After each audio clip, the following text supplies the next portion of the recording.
अस्सलाम वालेकुम नाज़रीन, मैं हूं आपका मेज़बान मिर्ज़ा नदीम बेग। प्रोग्राम है लीगल एड और आज हमारे मेहमान जो हैं वो हसनात हाशमी साहब हैं कि जो पहले भी हमारे प्रोग्रामों में आपके सवालात के जवाब दे चुके हैं और आपकी कानूनी तौर पर रहनुमाई की जगह फ़रीज़ा सर अंजाम देते रहे हैं।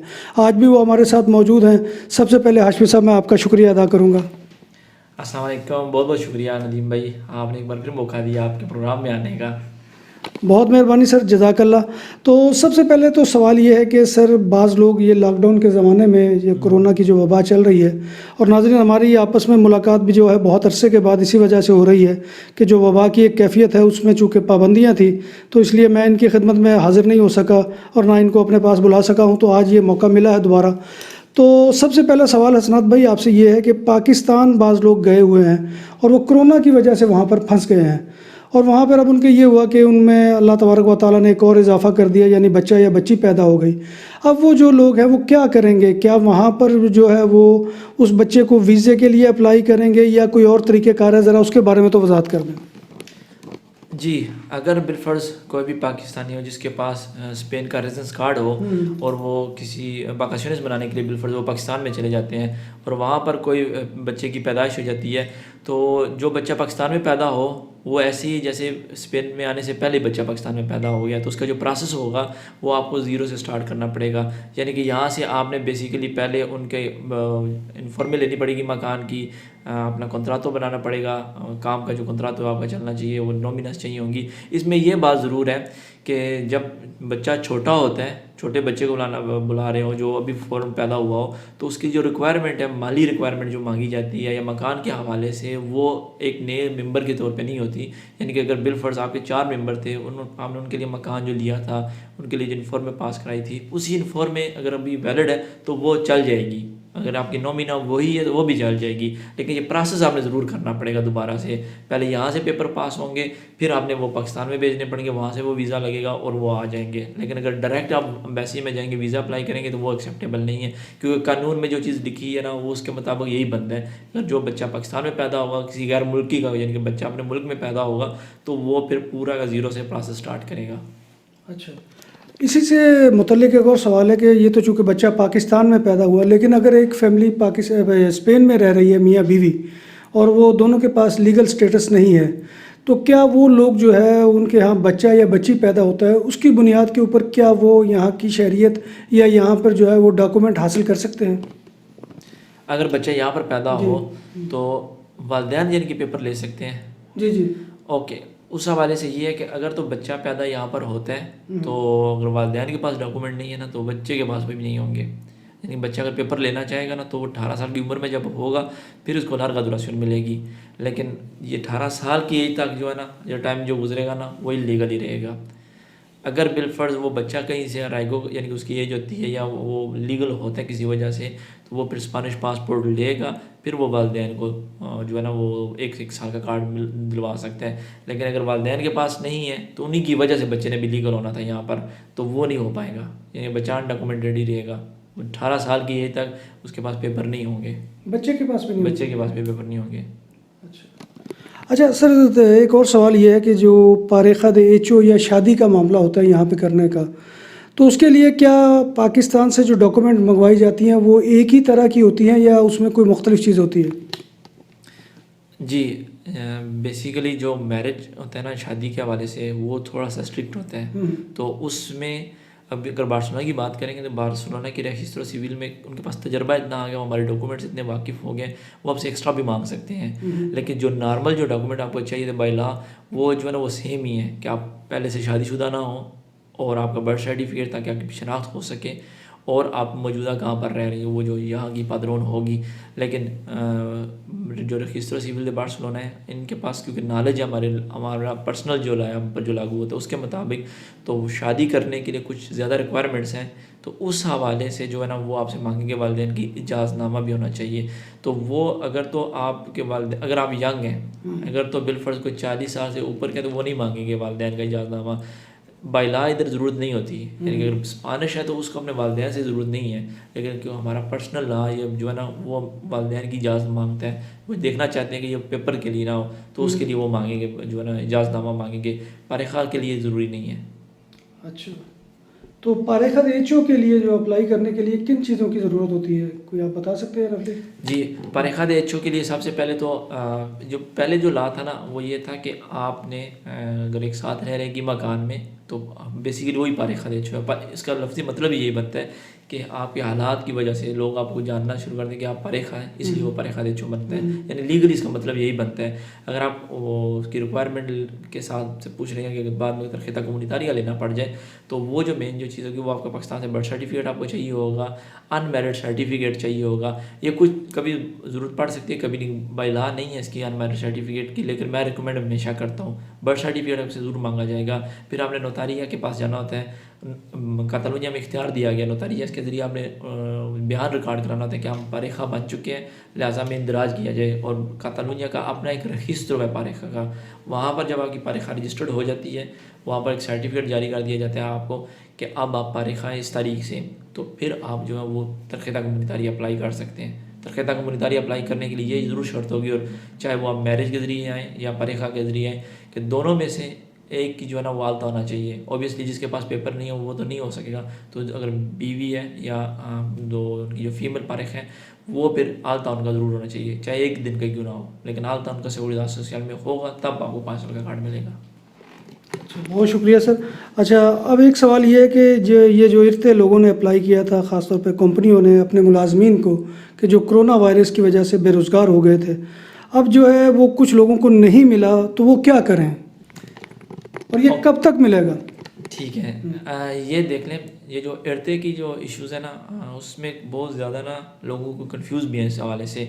उसकी मेन जो वजह ये हुई है कि इतना बड़ा लोड एक ऐसे इदारे पे दे दिया है जो इसके लिए तैयार ही नहीं था। फिर उन्होंने नए वर्कर वहाँ पर रखे नहीं है सेपे में। तो जो मेन प्रॉब्लम आ रही है, जो हम तक सेपे वालों की तरफ से मालूमात दी है, वो कहते हैं कि एक प्रॉब्लम ये होता है कि अगर आपका अपना अकाउंट नंबर नहीं है ना, यानी कि अगर मेरा अकाउंट नंबर नहीं है, मैंने आपका दे दिया तो मुझे पैसे नहीं मिलेंगे, बेशक इर्ते पास भी हो जाए। दूसरे नंबर पे ये प्रॉब्लम आ रहा है कि आप अगर एम्प्रेसारी हैं, यानी आप एम्प्रेस हैं और मैं आपका वर्कर हूँ, आपने जो मेरा आलता किया हुआ था ना, और जो जो आपने अपनी तरफ से आलता किया है और जो मालूमात उनके पास है वो मिल नहीं रही, तो वो फिर वहाँ से जो प्रॉब्लम आ रही है कुछ लोगों की। कुछ का ये भी इशू है कि इर्ते पास हो गया लेकिन गवर्नमेंट के पास पैसा नहीं है देने के लिए, तो वो भी एक ऑप्शन है। फिर कुछ जगह पर उन्होंने ये डिटेक्ट किया है कि कुछ एम्प्रेसर्स ने फ्रॉड किया है, तो वो भी उन्होंने रोके हुए हैं। तो ये डिफरेंट वजूहत बन सकती हैं आपके साथ, ज़रूरी नहीं है कि यही हो, लेकिन ये उन्होंने कॉमन देखी है कुछ लोगों के साथ जिनको पैसे नहीं मिले। तो इनमें से अगर देखने को ऐसा चक्कर ना हो, ये हमने पहले भी कहा था कि जो इर्ते अप्लाई कर रहे हैं बहुत ज़्यादा ऐसे एम्प्रेसर्स होंगे जिनके बाद में इंस्पेक्शन भी होगी। ये इसलिए क्योंकि जब आपने देखा होगा कि कुछ लोग होंगे जिन्होंने पारो ली होती है तो 2 साल बाद उनको लेटर आता है कि आपने तो पारो नाजायज़ ली, वापस करें पैसे। तो ये थोड़े से केसेस ये भी इस तरह के भी आएंगे। लेकिन सर, अगर किसी एम्प्रेसर ने फ्रॉड किया है तो उसकी सज़ा जो है वो वर्कर को क्यों दी जा रही है? और ये कह लें सिस्टम के विक्टिम है आप, क्योंकि अगर एम्प्रेसर का कोई मिस्टेक है ना तो सेपी आपको पेमेंट नहीं करेगा, लेकिन आपका राइट होगा बाद में पेमेंट लेने का। अगर उन्होंने अप्लाई ही नहीं किया एम्प्रेसर ने, बिलफर्ज एम्प्रेसर ने सॉरी इर्ते अप्लाई ही नहीं किया एम्प्रेसर ने, तो फिर आपका तनख्वाह का राइट आपका बन चुका है। लेकिन मसला ये है कि कोरोना वायरस की वजह से क्योंकि हर चीज़ सस्पेंड हुई है तो अभी आप कहीं भी क्लेम भी नहीं कर सकते। तो ये कह लें निज़ाम कुछ ऐसा है कि आपको फिर कुछ दिनों तक जो है ना वो आपको बर्दाश्त करना पड़ेगा। सर, दूसरा ये काम था कि यहाँ पे जो ज़राअत के हवाले से, एग्रीकल्चर के काम के हवाले से बहुत सी ऐसी अफवाहें जो है वो गर्दिश में थी, और हुकूमती ऐलानात भी थे जिन्होंने असल में अफवाहों को जन्म दिया कि हम उन लोगों को लीगल करेंगे कि जो यहाँ पर इलीगल है, क्योंकि हमें वर्कर्स की ज़रूरत है। अब उसमें मौजूदा सूरत हाल क्या है? जबकि मैंने तो देखा है कि वो सिर्फ उनको काम दे रहे हैं कि जिनके पास ऑलरेडी पहले से रेजिडेंसी है, लेकिन काम की इजाज़त नहीं। इसके बारे में ज़रा तफसील से आगाह कर दें प्लीज़। ओके नदीम भाई, ये बात अच्छी तरह ज़हन नशीन कर लें, और जो नाजरीन हैं उनको भी, कि कभी भी गवर्नमेंट जो है स्पेनिश गवर्नमेंट और यूरोपियन यूनियन इलीगल लोगों को अचानक से लीगल नहीं करेगी, क्योंकि उन्हें इस बात का इल्म है कि इस वक्त सीरिया, लीबिया, अफ़गानिस्तान, ये जितनी भी कंट्रीज़ हैं उनमें जो जंग हुई हैं उनकी वजह से माजरीन बहुत ज़्यादा इंटर हुए हैं। तो किसी मुल्क ने भी अगर इस तरह कोई ऐलान कर देना तो सब ने इसी तरफ रुख कर लेना है, तो वो कभी भी ऐसा ऐलान नहीं करेंगे। ये पॉलिसी नहीं है अब यूरोपियन यूनियन की। अब अगर आप कहें कि जो लोग ऑलरेडी यहाँ पर हैं उनके लिए क्या सहूलत दी है, तो वो उन्होंने इस हद तक दी है कि जिनके पास कोई लीगल स्टेटस है स्पेन में, किसी के पास वीज़ा है, किसी का स्टूडेंट कार्ड है, या फिर आपके पास रेजिडेंस कार्ड है लेकिन परमिशन से तबाह नहीं है, तो उनके लिए उन्होंने सहूलत दी थी कि ये जॉब करेंगे अगर तो हम आपको इसके साथ permiso de trabajo दे देंगे। और अगर आप इसको मुसलसल रखेंगे, अब उन्होंने दोबारा ये तरमीम की, अगर आप इसको मुसलसल बरकरार रखते हैं तो आपके पेपर रिन्यू होने में भी आसानी करेंगे, इवन आपको कार्ड लेने में ज़्यादा आसानी पेश कर दी जाएगी। लेकिन ज़ीरो से वो नहीं होगा, यानी ऑलरेडी आपके पास कुछ ना कुछ होगा तो फिर उसमें आगे जो चलने के लिए आपको पेपर रिन्यू करने में जो आसानी होगी वो दी जाएगी। और कोई एक्स्ट्रा ऑर्डनरी उन्होंने कोई ऐसे अनाउंस नहीं किया, ना ही कहीं पे ऑफिशियली इस चीज़ की कोई रिकॉर्ड मौजूद है। अच्छा सर, एक शख्स है कि जिसने असाइलम यहाँ पर अप्लाई की हुई है और वो उसको रेजिडेंसी कार्ड भी है, उसके पास यूएनओ का पासपोर्ट भी है, लेकिन वो अब अगर अपनी रेजिडेंसी को तब्दील करना चाहे क्विंटा खैना या क्विंटा प्रोपिया की सूरत में, तो उसके लिए वो क्या जो है वो मेथड इख्तियार करे कि उसकी रेजिडेंसी जो है वो चेंज हो सकती है? ओके, जब भी आपके पास किस तरख़ीत रेसिडेंसिया हो, चाहे वो आपने असाइलम के ज़रिए लिया हो या तरख़ीत कम्युनिटारिया हो आपके पास, तो ये इसको स्पेनिश में कहते हैं रेजिमेन है, यानी कि एक आप कैटेगरी में है। तो अगर एक कैटेगरी से दूसरी में जाना चाहते हैं तो उसके लिए कोई वजह होगी।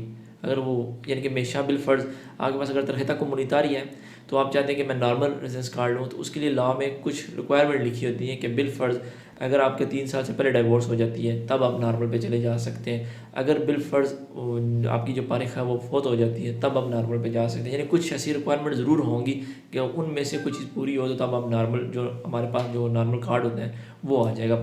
अगर आप असाइलम आपने ली हुई है तो असाइलम से डायरेक्ट आप कहीं पर नॉर्मल पे आ जाए तो वो नहीं मुमकिन होगा। लेकिन अगर आप नॉर्मल पे आना चाहते हैं तो उसके जो ज़रिया होगा वो होगा कि आपके पास अगर लार्गा दुरासियोन यानी कि 5 साल स्पेन में हो गए लिए हुए, तो फिर आप लार्गा दुरासियोन यूई अप्लाई कर लें, वो आपको इजाज़त देता है कि आप नॉर्मल रेजिमेंट पे आ जाएँ। उसके लिए फिर आगे आपको ये देखना ज़रूर पड़ता है कि आपने जॉब कितनी की है, आपके पास काम होना चाहिए। अगर काम नहीं है तो वो फिर नहीं देंगे। सफ़र आपने स्पेन से बाहर कितना किया है, यूरोपीय यूनियन से बाहर कितना अर्सा रहे हैं, ये देखा जाएगा। तो इस तरह की वो चीज़ें देख कर आपको जो है लार्गा दुरासियोन यूई अप्लाई करने देंगे। लेकिन आप कहें कि मेरे पास असाइलम है तो मैं फ़ौरन तब्दील कर लूँ, तो वो नहीं करने देंगे, या फिर इंतज़ार करें। वैसे जब 5 साल आपके पास हों, असाइलम का कार्ड ले आओ तो आप नेशनलिटी अप्लाई कर सकते हैं। अच्छा, उसमें ये है कि नेशनलिटी तो बाज़ वजूहात की वजह से वो एग्ज़ाम जैसे होते हैं उसकी वजह से नहीं वो कर सकते। दूसरा ये है कि वो उनका का एक असाइलम सीकर की जो है वो मुद्दत 5 साल पूरी हो गई है और वो अब जो है वो अगर फ़र्ज़ करें यूरोपीय यूनियन का कार्ड लेना चाहता है तो उसके लिए क्या रिक्वायरमेंट और कहाँ पे जाना पड़ेगा? क्या इसके लिए कोई अलहदा से ऑफिस है? ओके, एक चीज़ होती है कि आपने असाइलम अप्लाई की हुई है और अभी आपकी क्लियर नहीं हुई, तो अगर तो इसमें 5 साल आपके गुजर जाते हैं तो आप समझिए आपका स्टेटस स्टिल आप ज़ीरो पे खड़े हैं, अब आप लीगल नहीं हो। लेकिन अगर आप लेकर 5 साल आपके हो जाते हैं तो फिर आप ऑनलाइन भी चेंज कर सकते हैं। फिर आपको किसी ऑफिस में जाने की ज़रूरत नहीं है, क्योंकि अब वैसे भी जो एक्सराखरी है वो ऑनलाइन ही, ये जितने भी इश्यूज़ हैं वो ऑनलाइन ही जो तरामीत वो कर रही है। आपको फ़िज़िकली जाने की कभी ज़रूरत नहीं है। अगर आप फ़िज़िकली जाना चाहें तो वो बिलफ़र्ज़ बार्सिलोना में का ये बरगरा में है, वहाँ पर आप जा सकते हैं, वरना ऑनलाइन जो वो ज़्यादा फास्ट होता है इस हवाले से। मेरे ख्याल से आज हमारे जो है सवाल तो ख़त्म हो गए। इंशाअल्लाह फिर किसी नए प्रोग्राम में नए सवालात के साथ। हाँ, एक सवाल सर रह गया है कि दफ्तर कब तक खुलेंगे, कोई अंदाज़ा है इसका स्पेन के अंदर? जी, अभी गवर्नमेंट ने फ़िलहाल अनाउंस नहीं किया। 7 तारीख तक इमरजेंसी नाफिज़ है, लेकिन स्टिल स्पेनिश जो गवर्नमेंट है वो फिर नेगोशिएशन कर रही है कि इसको गालिबन 21 तारीख तक या इससे थोड़ा सा आगे वो ले जाए इस्ताद अलार्मा। तो जब तक इस्ताद अलार्मा रहेगा ऑफिशियली तो ये जो ऑफिस है ना वो पब्लिक के लिए उन्होंने बंद किए हुए हैं। लेकिन अब क्योंकि आहिस्ता आहिस्ता लॉकडाउन की सूरत हाल ख़त्म होती जा रही है तो कातालुनिया में तो ओपन करना शुरू कर दिए हैं। कातालुनिया का जो अपना आफियंदा है वो मंडे से तो छुट्टी है, नेक्स्ट वीक से वो स्टार्ट हो जाएगा।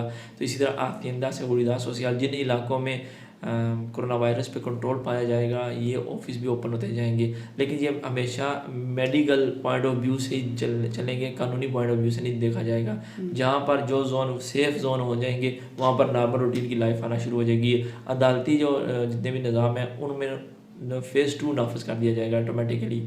जब ये ख़त्म हो जाएगा तो ऑटोमेटिकली बेशक फ़ेज़ 2 में वो जोन इंटर हो या ना हो, अदालत में फ़ेज़ 2 में जोन जो है ना वो बना दिया जाएगा। तो अब कुछ काम जो होंगे वो ऑटोमेटिकली वो ऑनलाइन कर देंगे जो पहले मुमकिन नहीं थे। एक्सराखरिया ने तो काफ़ी हद तक ऑनलाइन कर दी है, लेकिन हाशियंदा और seguridad सोशल भी ऑनलाइन कर देंगे। पादरोन भी अब जो वो ऑनलाइन हो जाएगी। तो मुमकिन है जो आपके तरामीदेस आप फिज़िकली वहाँ पर जो करते थे वो ऑनलाइन कर दें, और कुछ चंद केसेस के लिए वो जो ऑफिस ओपन होंगे। ayuntamientos वगैरह इस तरह से बिल वगैरह तो ओपन हो चुके हैं।